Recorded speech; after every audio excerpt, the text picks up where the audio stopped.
राधे राधे प्यारे दोस्तों, आपका एक बार फिर से हमारे चैनल डी के मंथन एआई में स्वागत है।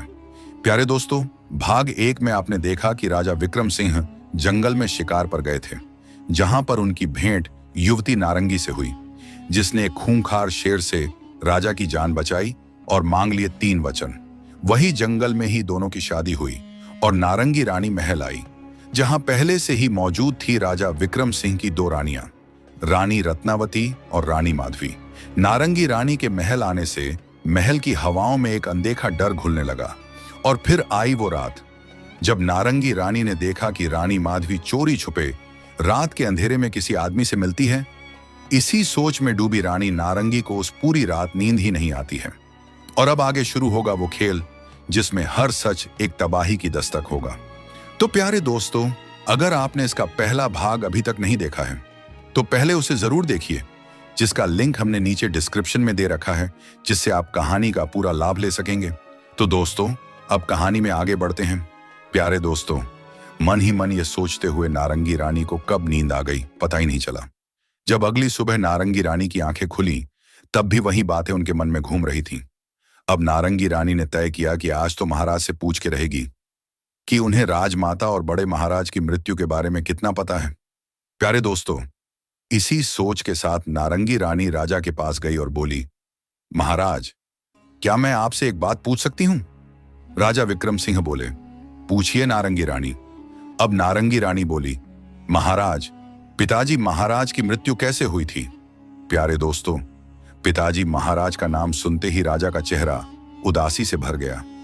वे कुछ पल तो चुप रहे, फिर धीमे स्वर में बोले, नारंगी रानी, पिताजी महाराज ने मुझे बचपन से ही अपार स्नेह दिया, कभी किसी चीज की कमी महसूस नहीं होने दी। मेरे लिए वे पूरी दुनिया थे। जब उन्होंने देखा कि मैं राज्य संभालने योग्य हो गया हूं तो मेरी शादी कर दी और सारा कार्यभार मुझे सौंप दिया। कार्यभार सौंपने के बाद वे स्वयं को काफी मुक्त महसूस कर रहे थे। अब उनके पास कोई विशेष जिम्मेदारी नहीं थी, क्योंकि सारी जिम्मेदारियां उन्होंने मुझे सौंप दी थी। नारंगी रानी, बड़े महाराज को भी शिकार का बहुत शौक था। राजा रहते भी वे अक्सर शिकार पर जाते रहते थे, लेकिन गद्दी छोड़ने के बाद उनकी यात्राएं और बढ़ गई थीं। नारंगी रानी एक दिन महाराज, सेनापति और कुछ सैनिकों के साथ जंगल की ओर निकले। घने पेड़ों के बीच उन्हें एक शिकार नजर आया और उन्होंने बिना देर किए घोड़ा उसके पीछे दौड़ा दिया। सैनिक भी उनके पीछे थे, लेकिन कभी कभी जो आगे दौड़ता है वही सबसे पहले खतरे के मुंह में जाता है। कुछ समय बीता, मगर महाराज वापस नहीं लौटे। बेचैनी बढ़ी तो सैनिक तलाश में निकल पड़े, मगर ना महाराज का कोई सुराग, ना उनके घोड़े की टापों की आहट। तलाश करते करते शाम ढल गई। अब घने अंधेरे में जंगल के भीतर उनकी खोज करना असंभव था। तब सेनापति ने सैनिकों को आदेश दिया कि रात यहीं जंगल के बाहर डेरा डाल दिया जाए और सुबह होते ही फिर से खोज शुरू की जाए। नारंगी रानी अगले दिन जैसे ही सूरज की पहली किरणें पत्तियों के बीच से छन कर आई तो सैनिक फिर से जंगल में फैल गए। कई घंटों की तलाश के बाद उन्हें एक शव मिला, जिसकी हालत इतनी भयावह थी कि पहचानना भी मुश्किल था। जंगली जानवरों ने उसे बुरी तरह नोच डाला था, परंतु उस शरीर पर वही वस्त्र थे जो पिताजी महाराज ने उस दिन शिकार पर जाते समय पहने थे। और सबसे अहम बात यह कि उनके हाथ में वही खानदानी मुद्रिका भी थी जो पीढ़ी दर पीढ़ी हमारे पास रही है। इसीलिए हम सब ने मान लिया कि पिताजी महाराज पर जंगली जानवर ने हमला कर उनकी जान ले ली। शव को राज्य में लाया गया और पूरे राजकीय सम्मान के साथ उनका अंतिम संस्कार हुआ।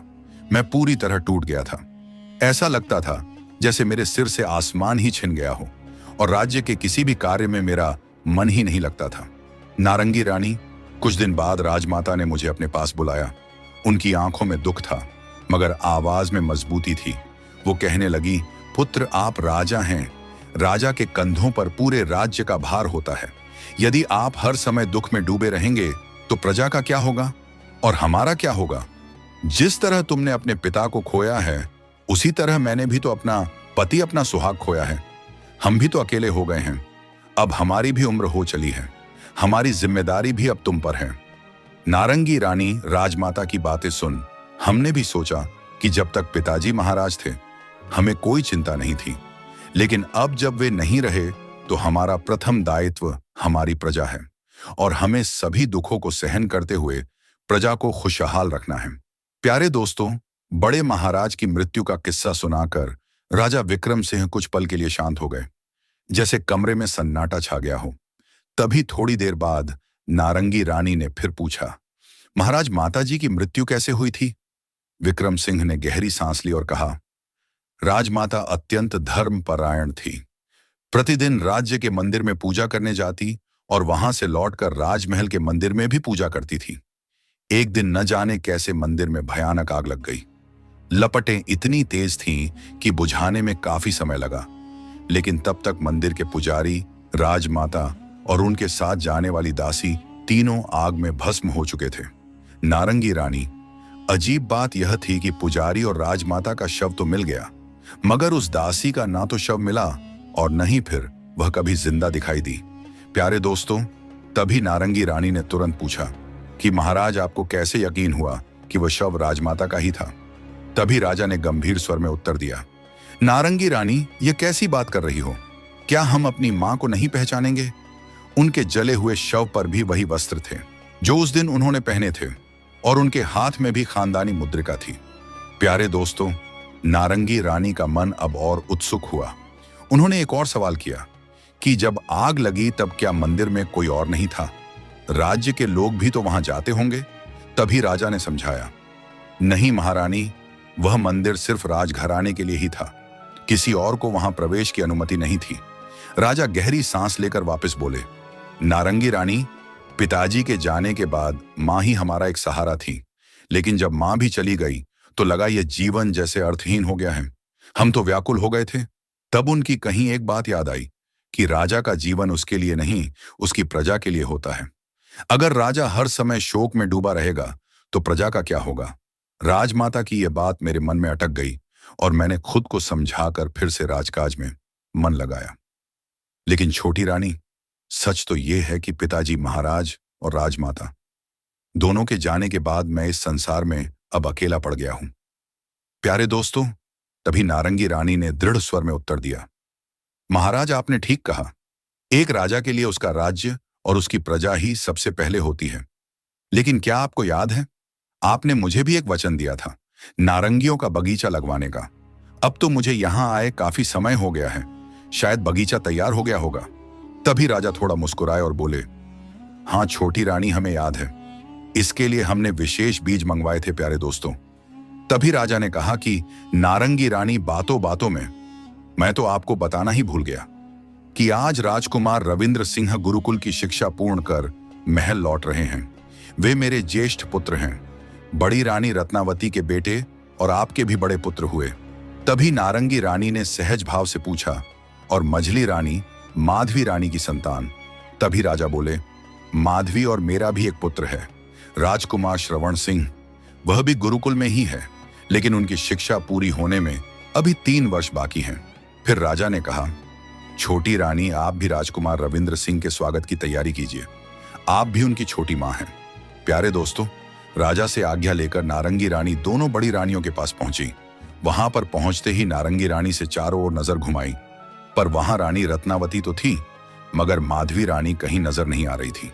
तभी नारंगी रानी ने रानी रत्नावती से पूछा, बड़ी दीदी, माधवी दीदी कहाँ हैं? रत्नावती ने जवाब दिया, छोटी रानी, आज राजकुमार रविंद्र सिंह लौट रहे हैं, इसलिए माधवी रानी स्वागत की तैयारी के लिए एक दासी के साथ बगीचे में फूल चुनने गई है। तभी नारंगी रानी बोली, बड़ी दीदी, क्या हम भी बगीचे में फूल तोड़ने जाएं? प्यारे दोस्तों, बड़ी रानी रत्नावती मन ही मन सोचने लगी कि यह नारंगी बहुत चालाक है, क्यों ना आज लड्डू इससे ही बनवाकर देखा जाए। वह अभी सोच ही रही थी कि नारंगी रानी हंसकर बोली, हाँ दीदी, हम लड्डू बना देंगे। तभी रत्नावती चौंक गई कि हे भगवान, मैंने तो अभी कहा भी नहीं, और इसने सुन कैसे लिया? कहीं यह मन पढ़ने वाली जादूगरनी तो नहीं? प्यारे दोस्तों, रानी रत्नावती के कुछ कहने से पहले ही नारंगी रानी मुस्कुराकर बोली, नहीं दीदी, हम कोई जादूगरनी नहीं हैं। बस सोचा जब घर में कोई अपना या मेहमान आता है तो लड्डू तो बनते ही हैं। प्यारे दोस्तों, रत्नावती रानी का चेहरा कुछ क्षण तो ठहर सा गया और मन ही मन सोचने लगी कि इसने फिर से मेरे मन की बात पढ़ ली, और वह घबराकर बोली कि छोटी रानी, यह सब तो मैं देख लूंगी, आप बगीचे में जाकर माधवी रानी की मदद कीजिए। प्यारे दोस्तों, यही तो नारंगी रानी चाहती थी। वह सीधे बगीचे में गई, पर वहां कोई नजर नहीं आया। चारों ओर घूमकर देखा तो उसे एक दासी फूल तोड़ते हुए दिखी। उस दासी से नारंगी रानी ने पूछा, माधवी रानी कहाँ है? दासी ने इधर उधर देखते हुए कहा, अभी तो यहीं थी, शायद बावड़ी की तरफ गई होगी। तभी नारंगी रानी ने कहा, ठीक है, तुम फूल चुनो, मैं देखती हूं। फिर वह बावड़ी की ओर गई, लेकिन वहां भी कोई न मिला। लौटने को मुड़ी ही थी कि उसे नीचे से हल्की सी आहट सुनाई दी। आवाज की दिशा में उतरते हुए नारंगी रानी ने देखा कि नीचे बहुत से दरवाजे थे। वे सब बंद थे, जैसे बरसों से खुले ही ना हों। वह हर दरवाजे को ध्यान से देखने लगी। तभी उसकी नजर 5वें दरवाजे पर ठहर गई। 5वें दरवाजे पर नजर टिकते ही नारंगी रानी ने देखा कि बाहर मिट्टी पर साफ कदमों के निशान थे, जो दरवाजे तक जाते तो थे, लेकिन लौटते निशान किसी के भी नहीं थे। प्यारे दोस्तों, ये सब देखकर नारंगी रानी ने हाथ बढ़ाकर दरवाजा खोलना चाहा ही था कि पीछे से दासी आ पहुंची और बोली, छोटी रानी जी, चलिए, राजकुमार आते ही होंगे। नारंगी रानी ने एक बार फिर से दरवाजे की ओर देखा और फिर दासी के साथ महल की ओर चल पड़ी। प्यारे दोस्तों, राजमहल में राजकुमार रविंद्र सिंह के स्वागत की तैयारी पूरे जोर शोर से चल रही थी। महल पहुंचकर नारंगी रानी ने बड़ी रानी के साथ मिलकर लड्डू भी बनवाए। प्यारे दोस्तों, इतनी दासियां होते हुए भी एक मां का दिल अपनी संतान के लिए खुद काम करने से पीछे नहीं हटता। यही भाव मझली रानी माधवी में भी दिख रहा था। इसी बीच नारंगी रानी बोली, मझली दीदी, हम तो आपको देखने बगीचे में गए थे, पर आप तो कहीं दिखी ही नहीं। प्यारे दोस्तों, तभी बाहर से राजकुमार रविंद्र सिंह की जय की गूंज सुनाई दी। बड़ी रानी ने उत्साहित होकर कहा, लगता है मेरा पुत्र रविंद्र आ गया है।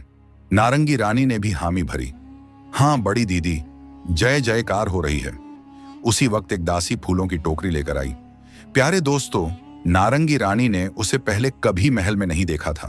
तभी नारंगी रानी मन ही मन सोचने लगी कि यह नई दासी कौन है। तभी दासी ने नजदीक आकर माधवी रानी से पूछा, छोटी रानी, मैं फूलों की टोकरी कहां पर रखूं? माधवी रानी ने नारंगी रानी की ओर इशारा करते हुए कहा, लीला, अब छोटी रानी ये हैं। इनका नाम नारंगी रानी है। इनके आने के बाद अब मैं मझली रानी हूं। तभी लीला ने नारंगी रानी को अजीब सी नजरों से देखा और झुककर अभिवादन किया। नारंगी रानी ने भी लीला की ओर गहरी नजर डाली और मझली रानी से पूछा, छोटी दी, यह कौन है? तभी माधवी रानी मुस्कुराकर बोली, छोटी रानी, यह हमारी सेविका लीला है। विवाह के समय मायके से हमारे साथ आई थी। प्यारे दोस्तों, नारंगी रानी ने गौर किया कि लीला एक खूबसूरत सेविका थी, लेकिन उसके माथे पर एक काला सा निशान साफ दिख रहा था। तभी नारंगी रानी ने सीधा सवाल किया कि यह तुम्हारे मस्तक पर क्या है? लीला झट से बोली, कुछ भी तो नहीं छोटी रानी जी। तभी पास खड़ी बड़ी रानी और माधवी रानी ने भी लीला को ध्यान से देखा और कहा, छोटी रानी, इसके माथे पर तो कुछ भी नहीं है, बिल्कुल साफ है। अब नारंगी रानी हल्के स्वर में बोली, शायद मुझे भ्रम हुआ होगा, जैसे कोई काला निशान था। तभी बड़ी रानी ने बात मोड़ते हुए कहा, अच्छा जल्दी चलो, राजकुमार आते ही होंगे। और सब मिलकर महल के मुख्य द्वार की ओर बढ़ी। प्यारे दोस्तों, वहां महाराज पहले से ही सेवकों के साथ खड़े थे। राजकुमार रविंद्र सिंह की प्रतीक्षा में तभी सेनापति का रथ और उसके पीछे राजकुमार का रथ दिखाई दिया। राजकुमार को देखते ही सबके चेहरे खिल उठे।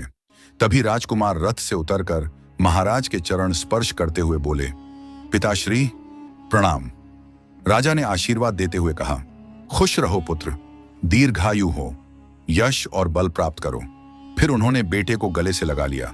इसके बाद रविंद्र सिंह ने अपनी माता रत्नावती के चरण स्पर्श किए। मां ने भी आशीर्वाद देते हुए काजल का टीका लगाया कि मेरे पुत्र को किसी की नजर न लगे। फिर रविंद्र सिंह रानी माधवी के पास गए और झुककर बोले, प्रणाम छोटी मां। माधवी रानी ने आशीर्वाद देते हुए कहा, पुत्र, अब हम तुम्हारी छोटी माता नहीं रहे, अब हम तुम्हारी मझली माता हो गए हैं। प्यारे दोस्तों, रानी माधवी की बात सुनकर राजकुमार रविंद्र सिंह हैरानी से उनकी ओर देखते हैं। तभी माधवी रानी मुस्कुराकर कहती हैं, पुत्र, यह है छोटी रानी, तुम्हारी छोटी माता श्री नारंगी रानी। रविंद्र सिंह तुरंत नारंगी रानी के चरण स्पर्श करते हुए कहते हैं, छोटी माता श्री प्रणाम। नारंगी रानी भी आशीर्वाद देती हैं कि दीर्घायु हो, अच्छे इंसान बनो, सबका भला करो और हमें बस छोटी मां कहो। रविंद्र सिंह मुस्कुराते हुए कहते हैं, आप बहुत अच्छी और सुंदर हैं। यह सुनकर मझली रानी माधवी के चेहरे पर हल्का सा मोह और जलन एक साथ झलक आती है। तभी फूलों की टोकरी लेकर दासी लीला आती है और कहती है कि महारानी, आपने राजकुमार को फूलों का हार तो पहनाया ही नहीं। तभी रानी रत्नावती कहती है कि हार लाओ, मुझे दो। लीला टोकरी आगे बढ़ाती है।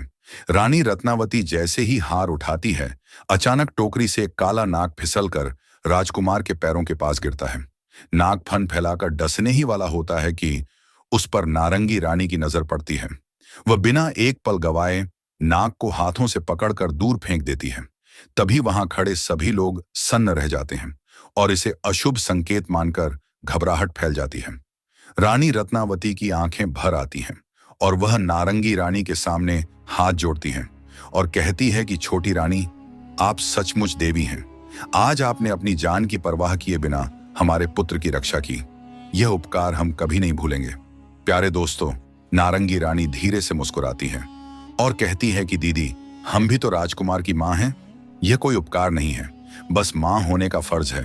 राजा भी गर्व भरी निगाह से उनकी ओर देखते हैं और कहते हैं, अच्छा, अब सभी भीतर चलो। राजमहल के अंदर राजकुमार रविंद्र सिंह के स्वागत में भांति भांति के व्यंजन बने थे। तीनों माताएं अपनी पसंद के पकवान प्यार से राजकुमार को परोसती हैं और महल का माहौल फिर से उत्सव में बदल जाता है। भोजन के अंत में जैसे ही राजकुमार के सामने लड्डू रखे गए, वह उत्साह से बोले, अरे वाह माता श्री लड्डू, हमें तो लड्डू बहुत पसंद है। तभी रानी रत्नावती स्नेह भरी नजरों से नारंगी रानी की ओर देखते हुए कहती हैं, ये लड्डू मैंने बनाए हैं और इन्हें बनाने में तुम्हारी छोटी मां ने मेरी मदद की है। प्यारे दोस्तों, आज ना जाने क्यों रानी रत्नावती को नारंगी रानी पहले से भी अधिक सुंदर और तेजस्वी लग रही थी। शायद उनके दिल में अब नारंगी रानी के प्रति सकारात्मक भाव गहराने लगे थे। भोजन समाप्त होने के बाद सभी अपने अपने कक्ष में चले जाते हैं, पर नारंगी रानी के मन में अब भी एक ही बात घूम रही थी कि फूलों की टोकरी में सांप आया कैसे। यह कोई साधारण घटना नहीं हो सकती, इसमें जरूर कोई रहस्य छुपा हो, शायद राजकुमार को नुकसान पहुंचाने की साजिश हो। फिर वह सोचती हैं कि आज तो महाराज का ध्यान राजकुमार पर ही रहेगा और यह मेरे लिए सही समय है अपने आवश्यक कार्य पूरे करने का। इसी दौरान सामने से राजा आते दिखाई देते हैं। तभी नारंगी रानी उन्हें रोककर पूछती हैं, महाराज, क्या आज हम अपने माता पिता से मिलने जा सकते हैं? राजा थोड़े गंभीर होकर कहते हैं, यह सब तो ठीक है, पर आज तक आपने हमें आपके माता पिता से कभी मिलवाया नहीं और ना ही हम उनके बारे में कुछ जानते। नारंगी रानी शांत स्वर में बोली, महाराज, मैंने विवाह के समय ही आपसे कहा था कि मेरे परिवार के बारे में कभी मुझसे ना पूछें। महाराज बोले, हाँ याद है, लेकिन यह शर्त क्यों? आप अपने परिवार के बारे में बताना क्यों नहीं चाहती? कुछ क्षण चुप रहने के बाद नारंगी रानी कहती हैं, समय आने पर मैं स्वयं आपको सब कुछ बता दूंगी। महाराज ने विश्वास से कहा, ठीक है छोटी रानी, हमें आप पर पूरा भरोसा है। वैसे भी आप तो बहुत समझदार हैं। नारंगी रानी ने फिर पूछा, तो क्या आज मैं अपने माता पिता से मिलने जा सकती हूँ? महाराज ने अनुमति दी। हाँ छोटी रानी, आप जा सकती हैं। क्या आप संध्या तक लौट आएंगी? नारंगी रानी ने विनम्रता से उत्तर दिया, महाराज, हम संध्या तक लौटने का पूरा प्रयास करेंगे। प्यारे दोस्तों, आशीर्वाद लेकर नारंगी रानी जंगल में अपने माता पिता से मिलने निकल पड़ी। भील जाति के मुखिया और उनकी पत्नी, जो असल में उसके जनक जननी नहीं थे, लेकिन किस्मत ने उसे उनके जीवन में एक संतान की तरह ला दिया था। बरसों पहले जंगल की पगडंडी पर बेहोश मिली उस बालिका को उन्होंने अपनी बेटी बनाकर अपना लिया था। कुटिया के आंगन में पहुंचते ही माता पिता की आंखें खुशी से भर आईं। पिता के चरण छूकर नारंगी रानी ने पूछा, बाबा, अब उनका स्वास्थ्य कैसा है? पिता ने गहरी सांस लेकर कहा, बिटिया, उनकी सेहत में थोड़ा सुधार तो है। अब आंखें खोलने लगी हैं, थोड़ा थोड़ा दिखने भी लगा है, भूख लगने लगी है, खुद उठने का प्रयास भी करती हैं। पर वह फल जो उनके लिए अमृत समान है, यहां दुर्लभ है, उसी से उनकी तबीयत संभल रही है, मगर अब कहां से लाएं? तभी नारंगी रानी हल्की मुस्कान के साथ बोली, बाबा, बस कुछ दिन और, तब यह फल भरपूर होंगे। मां ने आंखें भीगते हुए कहा, यह तो बहुत अच्छा हुआ। हमें तो उनकी चिंता खाए जा रही है, क्योंकि उन्हीं के कारण तू हमें मिली है, वरना हम तो निसंतान ही मर जाते। नारंगी रानी ने उनकी ओर देखकर कहा, मां, मनुष्य की किस्मत में जो लिखा होता है, चाहे वह अच्छा हो या बुरा, वह जरूर मिलता है। मेरा आपकी बेटी बनना आपकी किस्मत में था, तो मैं किसी ना किसी रूप में आपके जीवन में आ ही जाती। फिर वह बोली, अच्छा मां, मैं उनसे मिल लूं, संध्या से पहले लौटना है। माँ ने सिर हिलाकर कहा, जा बिटिया, वह भी तुझे देख खुश होंगी। नारंगी रानी कुटिया के भीतर गई और देखा कि साफ सुथरे बिस्तर पर चारपाई पर राजमाता लेटी थी। बीमार होने के बावजूद उनके चेहरे पर एक अद्भुत तेज था, जैसे समय ने उनके सौम्य रूप को छुआ ही ना हो। नारंगी रानी भीतर प्रवेश कर चरण स्पर्श करती हैं। प्रणाम राजमाता। राजमाता थके हुए हाथों से आशीर्वाद देती हैं। प्यारे दोस्तों, जिसे पूरा राज्य मरा हुआ समझ रहा था, वह अब भी सांस ले रही थी। जंगल की एक कुटिया में नारंगी रानी की निगरानी में राजमाता जिंदा थी, लेकिन सवाल अब भी वहीं अटका था कि आखिर उस दिन मंदिर में किसका शव जलाया गया था। दासी लीला द्वारा लाए गए फूलों की टोकरी से जहरीले नाग का निकलना, मझली रानी माधवी का रहस्यमय गायब होना और बावड़ी के 5वें दरवाजे के बाहर दिखते वो कदमों के निशान। क्या यह सब महज इत्तेफाक था या कोई बहुत बड़ी साजिश का हिस्सा? अब नारंगी रानी के सामने थे दो रास्ते, एक सच उजागर करने का और दूसरा सब कुछ खो देने का। प्यारे दोस्तों, नारंगी रानी इस बार भी किसी की जान बचा पाएगी या इस बार निशाना वह खुद होगी? जवाब मिलेगा कहानी के तीसरे भाग में। प्यारे दोस्तों, यहां तक हमारे साथ बने रहने के लिए आपका दिल से धन्यवाद। मुझे पूरी उम्मीद है कि आपको कहानी के पहले भाग की तरह कहानी का दूसरा भाग भी बहुत पसंद आया होगा। तो दोस्तों, कहानी का तीसरा भाग देखने के लिए हमारे चैनल को जरूर सब्सक्राइब करें, कहानी को लाइक करें और कमेंट में आपकी राय अवश्य दें। तो दोस्तों, मिलते हैं इस कहानी के अगले भाग में। राधे राधे।